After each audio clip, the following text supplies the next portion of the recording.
For the first example, the idea here is just to get comfortable with the definition of composition.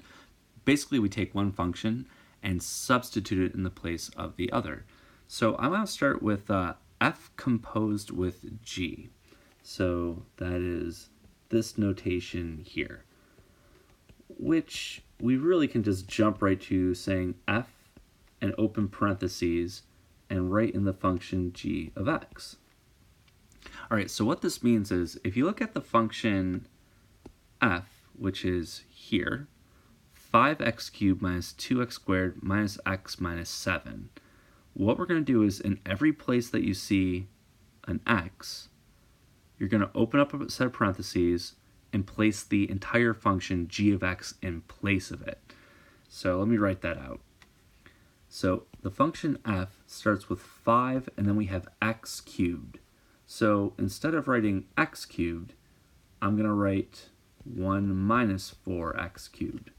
All I did there was instead of writing x, I wrote the function g of x, which is 1 minus 4x. And I just continue in this fashion. So then it's minus 2.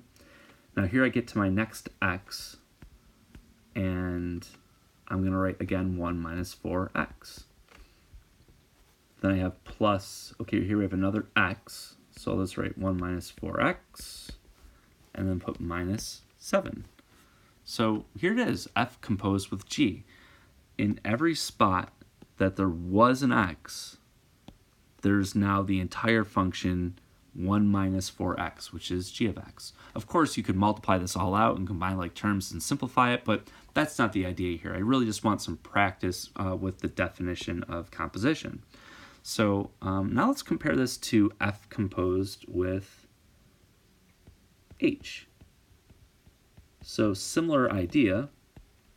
Instead, this time, every place that I see an x, I'm going to write in the square root of x plus 4 plus 8.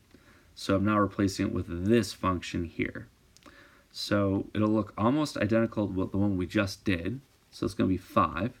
But now I'm going to write the square root of x plus 4 plus 8 cubed. So I'm just putting a different function in place of all the x's. Continuing down the line, we have minus 2 times the square root of x plus 4 plus 8 squared plus the square root of x plus 4 plus 8, then minus 7. So notice how similar that these are. Here it was just I placed g of x into all the x's. Here I placed h of x. So let's try the next one here, which is g composed with f.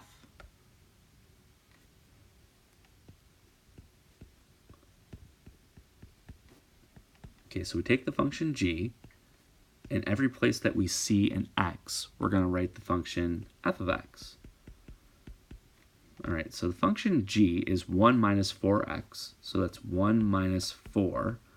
And here I have an x.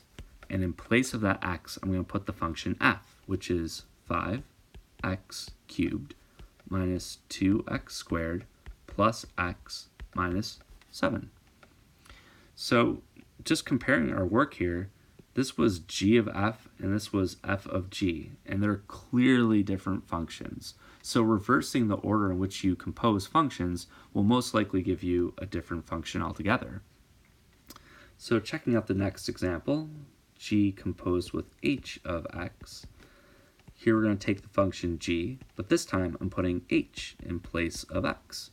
So we get 1 minus 4, but now I put the function h, the square root of x plus 4 plus 8. And that's it. So for the last two, I'll just write those out. We have h composed with f of x. My function h is kind of complicated, but it's the square root of, and I see an x, and in place of this x, I'm going to write 5x cubed minus 2x squared plus x minus 7, and then I have plus 4, and then outside of the square root is plus 8. So same idea though. This whole thing was x, but now it has the function f in place of it. And for my last example, h composed with g. Okay, so again, I'm starting with the function h, but in place of x, I'm putting g, which is 1 minus 4x plus 4 plus 8. So here's 6 different examples of composing functions, and if you switch the order in which you compose them, you will most likely get a different function altogether.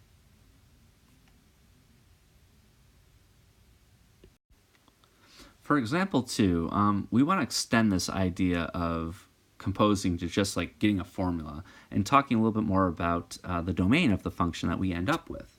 So a good place to start here is to look at the functions f, which is x cubed plus 5x, and g separately. G is 3x plus 7. So the thing to note here is that for both of these functions, the domain is all real numbers.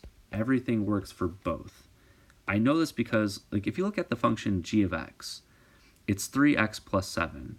Nothing could possibly go wrong for whatever number you put in place of x. You put a number in place of x, you multiply it by 3, you add 7, you get a number back. And the same thing can be said for f, which is x cubed plus 5x. You can cube any number, you can multiply any number by 5, and then you can add those two values together. So the question becomes, well, if the domain of f and g are both all real numbers, well, what's the domain of f of g of x?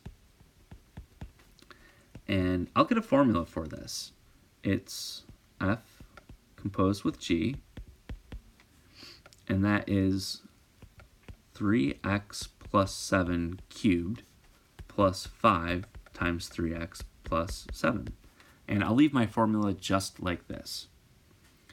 The domain of this function is also all real numbers because nothing goes wrong. You can put any number you want in place of x, add 7, cube it, multiply by 5.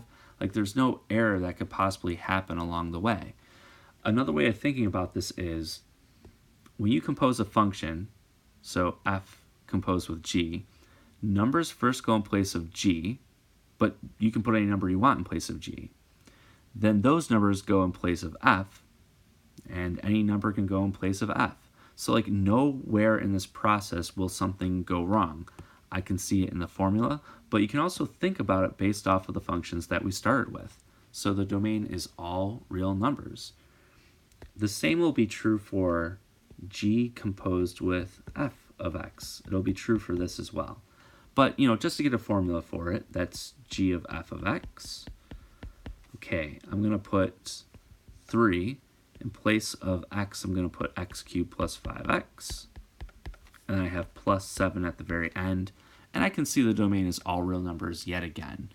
You can put any number you want in place of the x's, combine these, multiply by 3, add 7, and nothing will go wrong.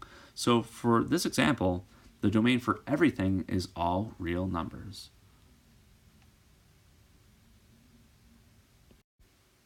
So it might be good to look at an example where the domain isn't all real numbers. And for our functions here, we have f of x is equal to 1 over x, and we have g of x is equal to x plus 4.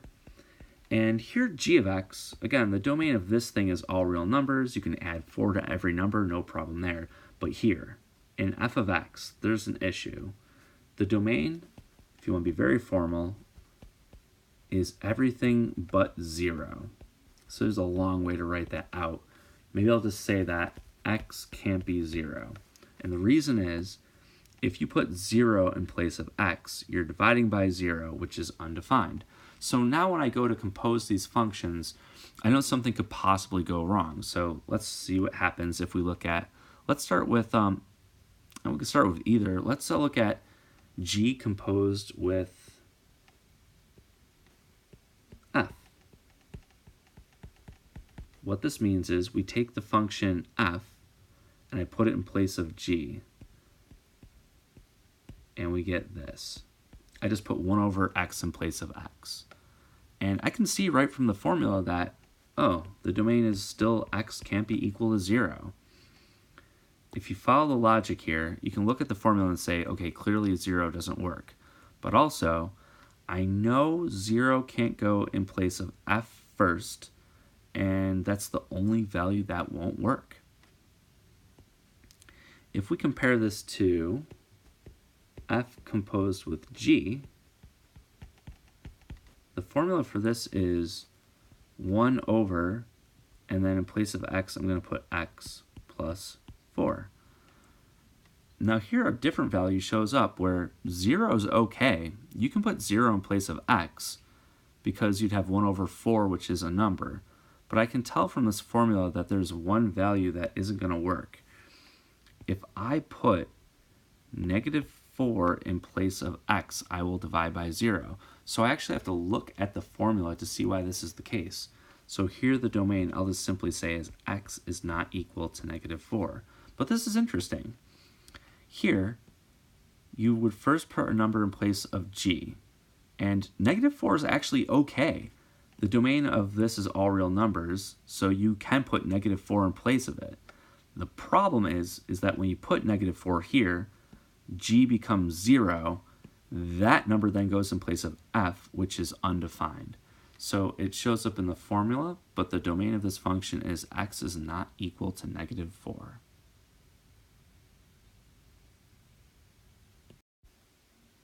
Okay, and for the last example here, here's another situation where something can go wrong. This was supposed to be the square root of x, so I just rewrote it here. If you have a fraction you can't divide by 0, that's one thing that'll go wrong. The other big thing that'll go wrong in this class is if you have a square root, in that you can't have a negative number under the square root. So your domain is actually 0 and all positive numbers. For g, the domain is all real numbers, so nothing goes wrong there. So you can't take the square root of a negative number, so the domain is just the positive values in 0. But the question is, well, what's the domain of f composed with g of x? And that would be the square root of 2x minus 4. So what is the domain of this function? A really simple way to address this is to, well, look at the equation that you ended up with. And here we have 2x minus 4 is under the square root. Okay, I know that this has to be bigger than or equal to 0. Otherwise, this square root is going to be undefined. If I add 4 to both sides,